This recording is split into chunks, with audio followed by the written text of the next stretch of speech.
আজকে চীনের রাষ্ট্রদূত প্রথমে সাক্ষাৎকার করেন হচ্ছে বাংলাদেশের পররাষ্ট্রমন্ত্রী খলিলুর রহমানের সাথে, এবং পরবর্তীতে সাক্ষাৎ করেন হচ্ছে বর্তমান প্রধানমন্ত্রী তারেক রহমানের সাথে। প্রধানমন্ত্রী তারেক রহমানের সঙ্গে দেখা করার পূর্বে তিনি সংবাদ সম্মেলনে মানে চীনের রাষ্ট্রদূত কিন্তু খুব স্পষ্ট দুটো মেসেজ দিছে। সেটা কি? উনি প্রথমে বলেন হচ্ছে, আমি এখনও প্রধানমন্ত্রীর সাথে সাক্ষাৎ করিনি, তবে আপনারা জানেন যে আমাদের উচ্চ পর্যায়ের সফরের একটি ঐতিহ্য রয়েছে, তাই আশা করি এটি নিশ্চিতভাবে অব্যাহত থাকবে। আপনারা জানেন তিস্তা প্রকল্প নিয়ে আমরা দীর্ঘকাল ধরে বাংলাদেশের সাথে আলোচনা করছি। চীন এ বিষয়ে প্রস্তুত রয়েছে।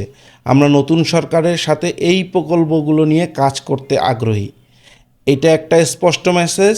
এবং দ্বিতীয় মেসেজটা হচ্ছে আরও স্ট্রংলি, সেটা হচ্ছে বাংলাদেশের এইসব প্রকল্প নিয়ে তৃতীয় কোনো দেশ হস্তক্ষেপ করুক, চায়না সেটা মেনে নিবে না।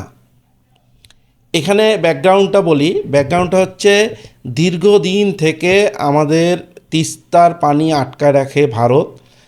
বর্ষাকালে প্রয়োজনের অধিক পানি ছেড়ে দেয়, বাঁধ সব খুলে দেয়, যখন মধ্যরাতে আমাদের উত্তরবঙ্গ ভেসে যায়।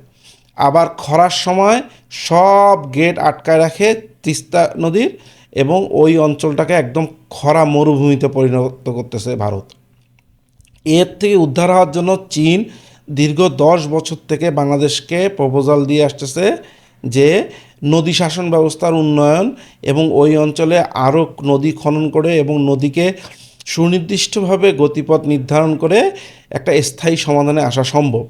কারণ চীনের ওয়াংহো নদীকে এইভাবে শাসন করেই কিন্তু চীনের একটা বিশাল অঞ্চলকে চীন এই পানি সমস্যা দূর করতে সক্ষম হয়েছে। এই এক্সপিরিয়েন্স বিশ্বে একমাত্র চীনেরই আছে। এবং সেই প্রকল্পের আদতে বাংলাদেশের তিস্তা প্রকল্পে আগ্রহ দেখাচ্ছে চীন বহুদিন থেকে। কিন্তু ভারত সবসময় এটার বিরোধিতা করে আসছে, না, চীনকে সীমান্ত অঞ্চলে এই ধরনের মেগা স্ট্রাকচার করতে দেওয়া যাবে না। কারণ কেন? এতে ভারতের নিরাপত্তাজনিত সমস্যা হবে।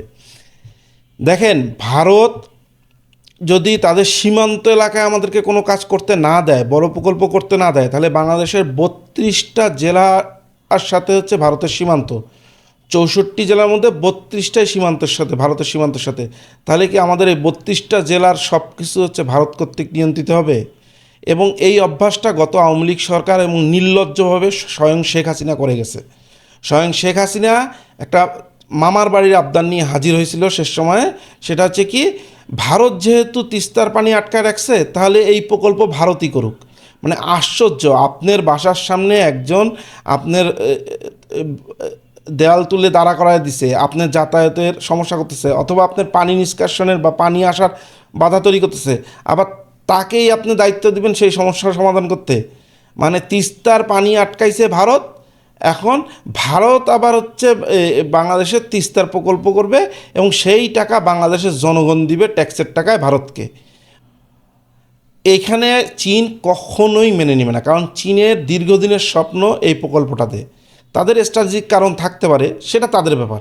কিন্তু বাংলাদেশ তো, বাংলাদেশের অভ্যন্তরে কোনো কাজ করতে গেলে ভারতের অনুমতি নিয়ে করতে হবে, তাহলে এমন দেশের আসলে কোনো দরকার নেই।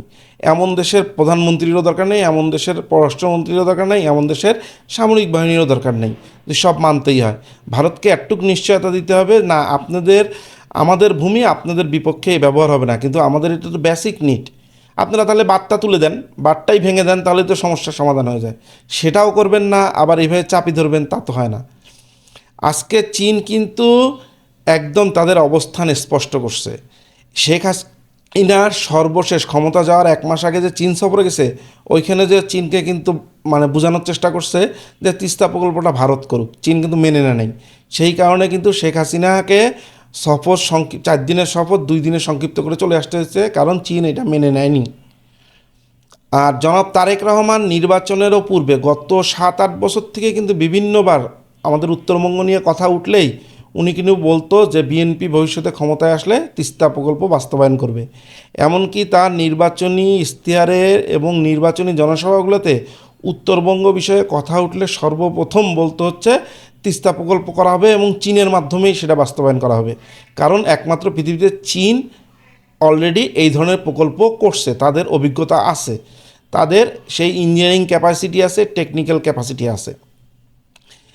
এই উত্তরবঙ্গের ভোট নেওয়ার ক্ষেত্রেও বিএনপি কিন্তু বারবার তিস্তা প্রকল্পকেই সামনে আনছে এবং ওই অঞ্চলে কিন্তু একটা ডেমনস্ট্রেশনও করেছে বিএনপি তিস্তা প্রকল্পের জন্য। এখন দেখা যাক যে তারেক রহমান তার কথা রাখে কিনা। তারেক রহমানের উচিত নির্বাচনে যেহেতু বারবার প্রতিশ্রুতি দিছে এবং এর আগেও বারবার প্রতিশ্রুতি দিছে তিস্তা প্রকল্প নিয়ে, এই তিস্তা প্রকল্প বাস্তবায়ন করা এখন তারেক রহমানের জন্য অবশ্যই একটা কর্তব্য এবং দায়িত্ব এসে পৌঁছেছে। এবং তিস্তা প্রকল্পের সকল ধরনের ম্যাপিং, প্রযুক্তিগত যত ধরনের ডাটা সংগ্রহ এবং ওই অঞ্চলের সাধারণ মানুষের সঙ্গে তাদের চাহিদার সমন্বয় করা এবং এই প্রকল্পের সম্পূর্ণ ডিজাইন কিন্তু করা হয়ে গেছে, এমওইউ করা আছে এবং এই প্রকল্পে কিন্তু আমেরিকা কোনো ধরনের হস্তক্ষেপের কথা এখন পর্যন্ত বলে নাই, যেহেতু চীনের সাথে এমওইউ করে রাখছে ইন্টারিম সরকার। ডক্টর ইউনূসের সরকার কিন্তু ইন্টারিম করে এমওইউ করে গেছে চীনের সাথে। এখন শুধু এই প্রকল্পে স্বাক্ষর করার বাকি। অতএব বিএনপির উচিত সাধারণ জনগণ, প্রায় ওই অঞ্চলে 2 থেকে 2.5 কোটি মানুষের দুঃখ দুর্দশা লাঘবের জন্য হইলেও, বেঁচে থাকার জন্য, ন্যূনতম বেঁচে থাকার জন্য হলেও এই প্রকল্পে স্বাক্ষর করা। দেখা যাক ভবিষ্যতে আসলে বিএনপি ভারতের পক্ষ নিয়ে এই প্রকল্পটাকে ধামাচাপা দেওয়ার চেষ্টা করে, নাকি বাংলাদেশের মানুষের এতদিনের যে চাহিদা, বিশেষ করে উত্তরবঙ্গ মানুষের এতদিনের দুঃখ দুর্দশা লাঘবের জন্য তার নির্বাচনী প্রতিশ্রুতি এবং তার নির্বাচনের যে সাধারণ জনগণের প্রতি দায়বদ্ধতা দেখিয়েছিলেন বিভিন্ন ভাষণে, সেটার বাস্তবায়ন দেখতে চায়। চীন কিন্তু এই বিষয়ে অনড়। চীন বারবার বলছে যে তৃতীয় বিশ্বের স্বার্থ রক্ষায় বাংলাদেশের পররাষ্ট্রনীতি চললে চীন বাংলাদেশের সাথে সুসম্পর্ক রাখতে বাধ্য থাকবে না। অতএব এই বিষয়ে সিদ্ধান্ত দ্রুত নেওয়া উচিত।